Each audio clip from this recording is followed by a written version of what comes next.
Double cérémonie ce mercredi 18 janvier 2023 à la Petite Barrière. Il s'agit de l'inauguration officielle des Miradors le long de lignes frontalières entre la RDC et le Rwanda et la modernisation de l'axe routier rond-point Rutshuru Petite Barrière dénommé avenue Rumangabo. La cérémonie a été présidée par le chef de l'exécutif provincial du Nord Kivu. Il s'agit de 26 Miradors, ces tours de garde construites en cette période pendant laquelle la RDC est victime d'une agression par le Rwanda sous le label du M23, des 4 postes de police et 4 blocs de toilettes, ainsi que la modernisation de l'axe routier rond-point Rutshuru Petite Barrière, construit en pavé sur financement propre du gouvernement provincial du Nord Kivu. Chose saluée par le lieutenant-général Constant Dima, qui a appelé les utilisateurs à les maintenir dans un état optimal avec l'appui de la population. Je suis d'autant plus heureux que ces projets structurants s'inscrivent parfaitement dans la vision de son Excellence Félix Antoine Tshisekedi, président de la République, chef de l'État, commandant suprême des forces armées et de la police nationale congolaise. Celle de moderniser notre outil de défense afin de le hisser à la hauteur de la complexité croissante des menaces sécuritaires. Le gouverneur a demandé aux autorités locales de veiller quotidiennement à ces ouvrages et surtout que cette avenue ne redevienne une poubelle à cause de marchés pirates. Il faut dire que les travaux ont été exécutés par 2 entreprises sélectionnées, à savoir Net et Biscar SARL, qui ont travaillé durant 10 mois pour parvenir à cette modernisation.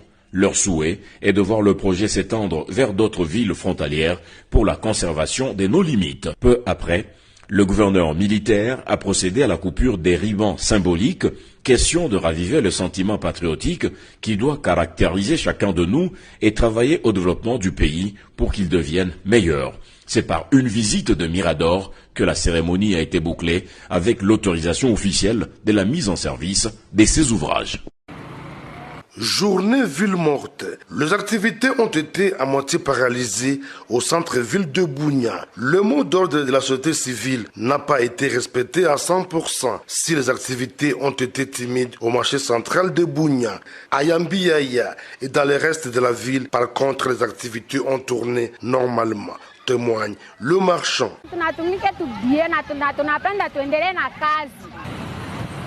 Au centre-ville de Bunia, les responsables des boutiques et des banquiers déclarent n'avoir pas ouvert leurs portes par peur de pillage, mais aussi suite à la présence des militaires déployés dans des coins chauds de la ville. Pour nombreux habitants de Bunia, cette initiative de cette structure citoyenne est inopportune et décide de reprendre les activités comme d'habitude. Ville morte, mama. Tunakatala. Kwa nini sie tuko nasomesha kwa batoto ndana ile bakidodo kule tuko afanda soko tuko nalipa universite toka ndana ile tuko nenda tena kulipa taba hôpital ndani. Nous ne sommes pas d'accord pour ça parce que nous voyons d'abord c'était terrible, nous les Tatimais nous vivons nous vivons à taux du jour ici. Alors nous ne sommes pas d'accord, nous voulons seulement la sécurité dans la ville de Bunia, même en général à Ituri. Si batasimene ya parking ana flamme atu furaha mambo jua waja Ituri hapa. Mais ville mortele solution haiko solution ko leta leta solution jua vitele ishe. Kwa leo tunaishi kuvila bila kazi. Hatukufuraha kwa kitu ile. C'est dans ce cadre que le gouverneur militaire, le lieutenant-général Lubuyanka Johnny, a convoqué une réunion extraordinaire du comité provincial de sécurité avec la participation de la FEC, le transporteur, ainsi que le pétrolier. Ces derniers ont encouragé les commerçants et la population à reprendre leurs activités, car la décision de la coordination de cette structure n'engage pas tout le monde, donc place au travail, comme à l'accoutumée. Mais il y a aussi d'autres inquiétudes pour lesquelles nous attendons une communication de la CENI pour rassurer les gens. Il y a par exemple le fait qu'il y a des bureaux qui ont été répertoriés dans la cartographie, mais qui n'existent pas sur le terrain. C'est mieux que la CENI nous rassure. Il y a la fermeture des chefs d'antenne, par exemple là, nos observateurs ne pouvaient pas avoir accès au nombre d'enrôlés parce que le chef d'antenne ne voulait pas communiquer. je crois que la CENI gagnera à la transparence à tous les niveaux pour rassurer la population. Et nous ne sommes qu'au début. Si la CENI tient compte de ces observations, je crois qu'on va évoluer dans le temps. Vous avez proposé de rallonger les jours. Parce que pourquoi cela va impacter négativement le calendrier de la CENI? La proposition faite par la CENCO-LCC de prolonger la date de la fin de l'enrôlement pour les bureaux qui ont ouvert en retard, pour les bureaux qui ont connu des difficultés telles que des pannes de machines, ne doit pas impacter sur la durée, le calendrier, dans la mesure où nous sommes à la première heure. Si la CENI prend en compte les difficultés observées maintenant, si la CENI prend les dispositions pour améliorer, ces difficultés, nous ne les connaîtrons pas au même degré à la deuxième et à la troisième heure. Donc, on peut prolonger pour la première heure tout en espérant que pour la deuxième et la troisième heure, la CENI sera mieux aguerrie pour qu'on évolue dans le respect du calendrier. Monseigneur, prolongement, oui, mais de combien de temps? De combien de temps par rapport aux difficultés observées? Donc, un bureau qui a commencé avec un retard d'une semaine, 2 semaines, c'est tout à fait normal qu'on lui accorde 1 ou 2 semaines. Un bureau qui a connu des pannes de machines pendant 2-3 jours, on doit en tenir compte. Donc, avec le rapport détaillé, la CENI saura, ou alors une moyenne pour permettre que tout le monde soit à l'aise, mais cela ne devrait pas nécessairement impacter sur le calendrier global. Alors, la CENI, vous avez eu une réunion hier avec la CENI, ils ont eu une bonne réception de vos recommandations. Est-ce qu'il va y avoir, vous pensez, des effets, justement? Est-ce que vos recommandations vont être prises en compte? Bon, disons que l'essence même de ces rapports, c'est en fait donner le thermomètre des processus électoraux. Vous savez que nous sommes partis dans des contextes très difficiles à tous égards, que ce soit dans la composition de la CENI, que ce soit dans la publication du calendrier, que ce soit dans différentes opérations préliminaires qui ont précédé. Les CC et la CENCO ont beaucoup insisté depuis le début de ces processus sur les consensus, la transparence et la cohésion. Alors si nous publions ces rapports, ce n'est pas seulement à l'endroit de la CENI, parce que vous savez que dans un processus électoral, il y a plusieurs parties prenantes, notamment la population elle-même, la communauté internationale, les gouvernements, les partis politiques. C'est comme ça que nous disons, je crois que mon collègue l'a dit, il y a des questions qui sont inquiétantes jusqu'à ce jour. Si elles ne sont pas prises en compte de manière responsable, elles risquent d'entacher le processus électoral. Par exemple, la question sur la prolongation. Si au fond des choses, il s'avère que c'est un problème... Le CC note des cas de dysfonctionnement des kits d'enrôlement et de perturbation des dites opérations dues aux pannes, aux problèmes de recharge de batterie et aux arrêts intempestifs de la machine dans plusieurs centres d'inscription. Les données collectées indiquent qu'il y a des centres d'inscription non ouverts, non opérationnels, voire inexistants, bien que répertoriés dans la cartographie de la CENI. À d'autres centres d'inscription, les listes journalières des inscrits ne sont pas systématiquement affichées, ou encore, s'ils le sont, elles sont arrachées. En outre, plusieurs électeurs se plaignent de la qualité du service au niveau des centres d'inscription. Des données collectées, plusieurs rapports notent une mauvaise gestion de la file d'attente ou encore le non-respect du périmètre de sécurité au point de constater plusieurs pratiques prohibées telles que l'achat de services, pratique très courante surtout à Kinshasa. La MOE CENCO-SCC fait état de quelques activités de sensibilisation durant cette période d'identification et enrôlement des électeurs. Ces activités sont menées par certains acteurs aux parties prenantes, notamment la centrale électorale, quelques partis politiques, quelques organisations de la société civile, etc.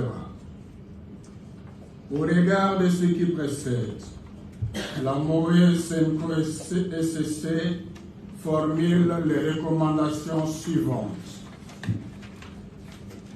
La situation sécuritaire est préoccupante dans les zones sous contrôle des terroristes du M23, appuyés par le Rwanda, pays agresseur de la République démocratique du Congo. Pour se moquer de la communauté internationale et des pays membres de Eastern African Community EAC, le M23 avait annoncé son retrait des positions qu'il occupait, notamment à Kibumba et dans plusieurs autres agglomérations. Paradoxe, au lieu du retrait, c'est plutôt le renforcement et la consolidation de ces positions, notamment à Tongo, Kishiché, Bambou et Kibumba. Face à la duplicité de ces mouvements terroristes, avec son parrain le Rwanda, plusieurs pays du monde ont condamné ces velléités belliqueuses. Dans la foulée, la Grande-Bretagne a coupé son aide évaluée à plus de 21 millions de livres sterling, soit 21 millions d'euros au Rwanda, et annoncé simultanément un versement supplémentaire de 18 millions de livres pour les besoins humanitaires urgents en RDC.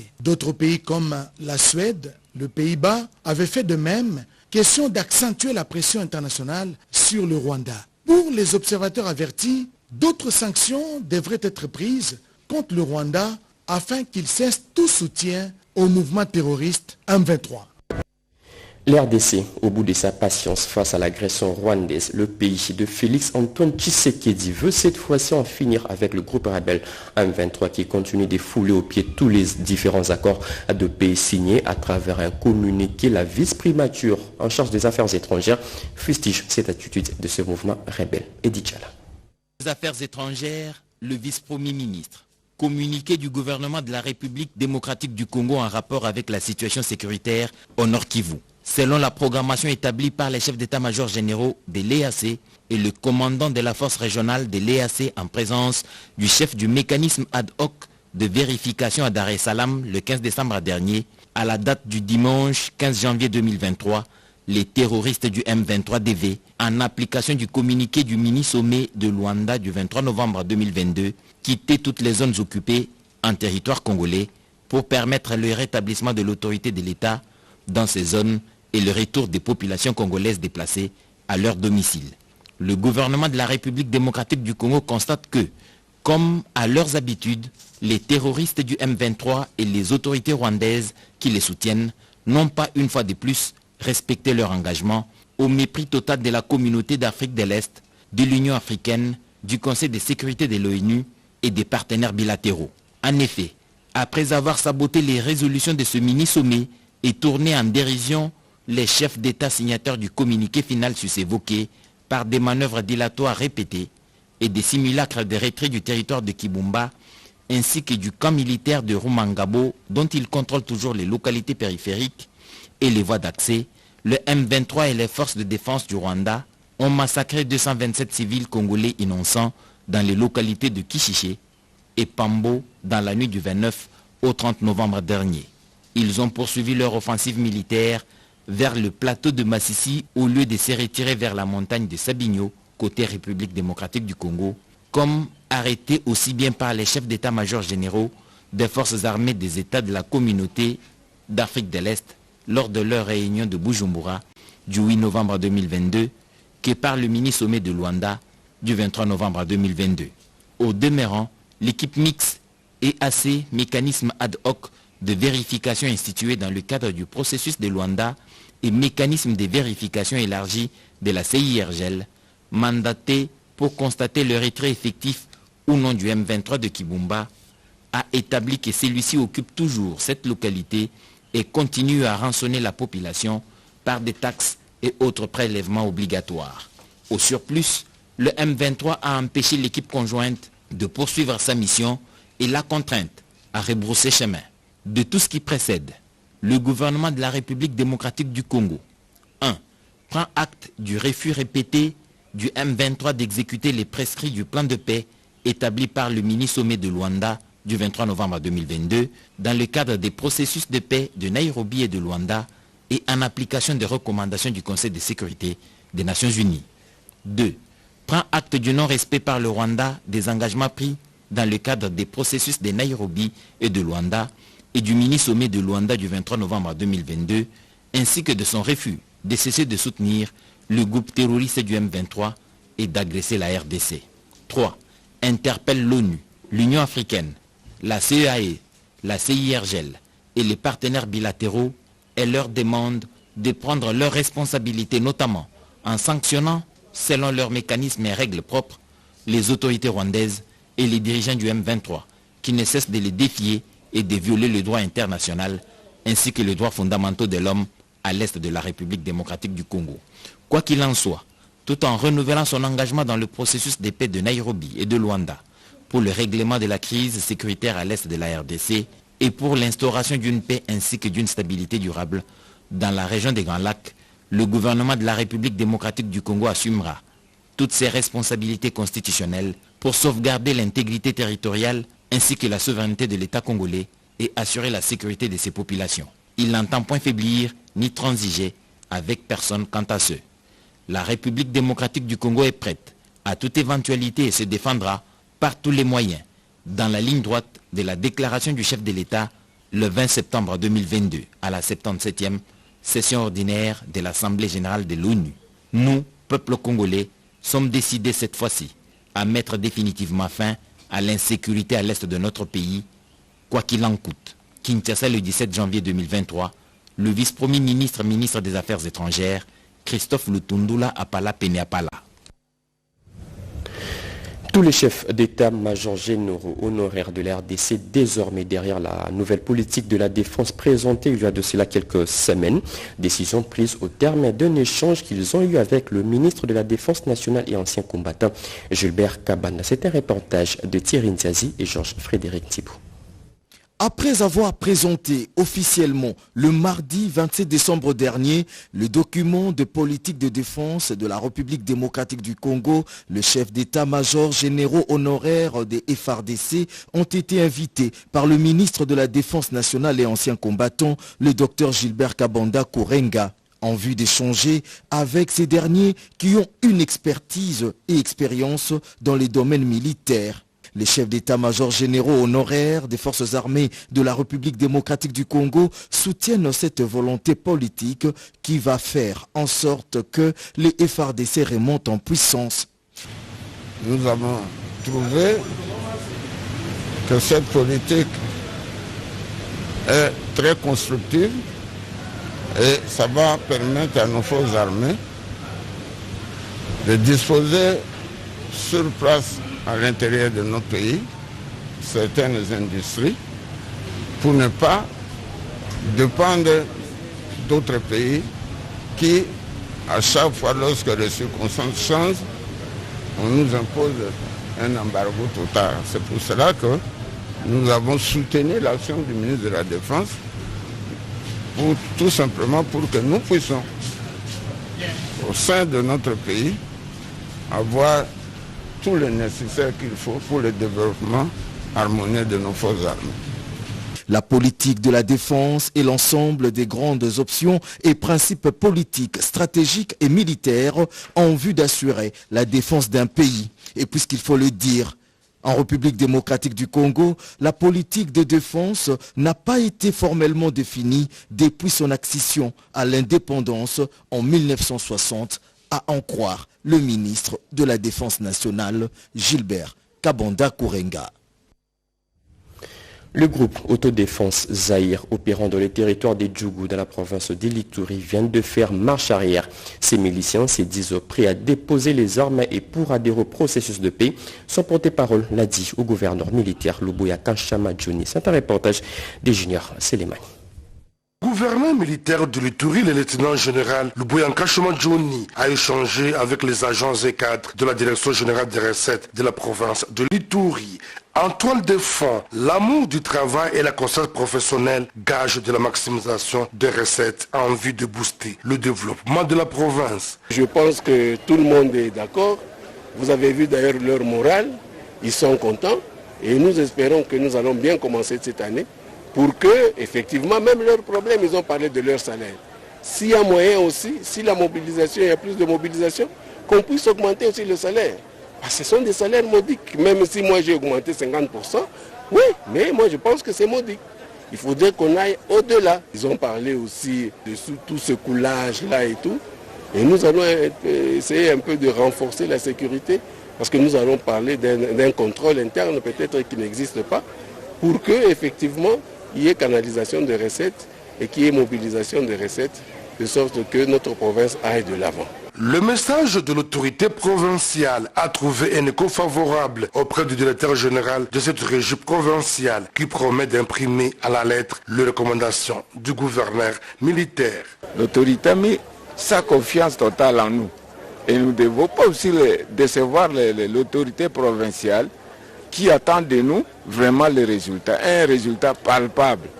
Mais il faudrait que nous puissions produire beaucoup d'argent pour que nous puissions aussi penser à ces agents qui sont en train, selon nous, qui souffrent aussi. Il s'y de rappeler que Jean-Laurent Kaboyanga est le 4e directeur général de la DGRPI depuis la création de cette régie en 2016, en plus de la maximisation des recettes mission principale. La nouvelle équipe doit lutter contre les pratiques d'antivalaires qui ternissent longtemps l'image de cette régie.